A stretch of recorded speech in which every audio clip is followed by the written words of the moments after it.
Now tonight, the recently unearthed video of President Obama admitting that he believes in redistribution is not the only tape that is now shining a spotlight on his true beliefs. We have yet another video of Barack Obama before he became our commander-in-chief. Watch this. The best legacy of theirs, my inheritance, is the notion that we collectively can decide on our fate. That things like technological change, things like mass media, things like the market are all subject to our control. I think in the end it has to be, it does have to be a broad us. It has to be democracy with a small d. I think that recapturing the spirit that existed not just in the civil rights movement, but in the union organizing movement, in the populist movement, I think there is a running thread.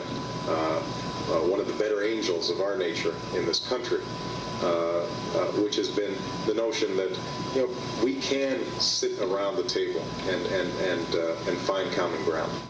Joining me with reaction, the author of the #1 New York Times bestseller, Culture of Corruption, Michelle Malkin. Michelle, welcome back. Thanks for having me back, Sean. All right, so it goes deep into, we got more evidence as if it were needed, because we have failed policies, but his belief in collectivism, common good, and which fit into his governing style. But people seem still to be afraid to identify the president, for this philosophy which has failed the country in his 4 years. Yeah. Well, the video, which I think Aaron Klein should get credit for here, I think the more evidence we have, the better. And I don't agree with a lot of jaded, cynical observers out there who are turning up their noses every time one of these videos comes up. I think it's helpful. I think it's very useful. But it is certainly not a revelation, given, as you say, the present. But all of these pieces of the past are confirmation of what we know now. And they're needed to persuade people who are latecomers to the real Obama that we can't afford this in the future. And this, I think, is what the Romney campaign really needs to stitch together, that it's his radical past plus this disastrous present that is going to usher in, if people make the wrong decision, a more perilous, bankrupt, and unsafe future. All right, but look at the last 2 weeks, how things have gone down. You have everything that happened in Benghazi. Finally, now, as we report at the beginning of the program tonight, they admit, oh, this was a terror attack. They were telling us it was anything but, just like Fort Hood is an example of workplace violence. The same with the economy. You have 25 million underemployed Americans, 1 in 6 in poverty, 15 million more on food stamps, 49 million total. You say he's the food stamp president, you're called a racist. How do you deal with the media? And then, of course, they focus on the Romney tape, which we now find out has missing minutes. How does Romney overcome what is an obvious media bias? Well, I'll tell you how you don't deal with it. You don't listen to these Beltway and Manhattan chin pullers, these Republican strategists who we should remind people of 4 years ago were all on the Obama bandwagon and now pretend to give advice to Romney. We know what their best interest is. Their best interest at heart is their own self-propagation. So don't listen to, I'm sorry, I mean, they had their time, but the Peggy Noonans of the world and the David Brookses. David Brooks, whose best claim to fame from people who have watched him, those of us in new media over the last 4 years, is drooling over Obama's crease in his pants and talking about all the Ivy League smarty pants who were going to change the world. We remember, and we're holding them accountable, and we discount their opinions now about what Romney should do.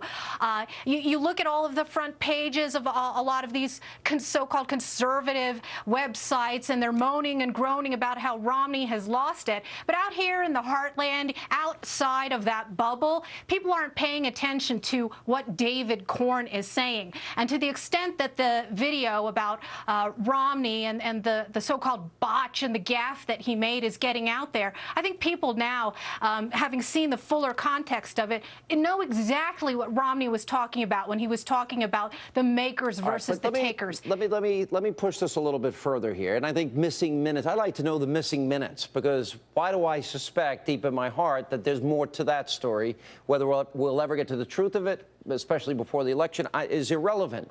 But there's one where I want to see Romney on offense. I want to see him talking about the people that are in poverty, and explaining to him, this is where I think this is an opportunity, explain how conservatism will help everybody in this country.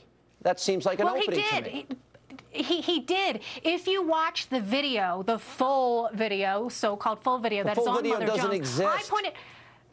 and I'm putting it in quotation marks, but people need to talk about what he actually said, because in my column today, which you can see on my site, I talk about what he was talking about before he made the 47% remark, and it got the biggest applause from that crowd, and it'll get the biggest applause from people who are actually able to hear the message. He related the story about how he defends himself on the campaign trail. It's just not getting told, and the most popular anecdote that he tells is the one that he heard from Marco Rubio. Marco Rubio's parents always told him when he was growing up, and they were very poor, that they were never taught to grievance monger about people who had more than them. They never told their children that they deserved a piece of anybody else's pie. They said, if you work hard enough, if you go to school, if you put your head down, you could achieve that too. And that was the message we heard from the Republican National Convention that was whitewashed by all of these media lapdogs and stenographers. It is the duty of people who work in new media and citizen journalists and people who want a new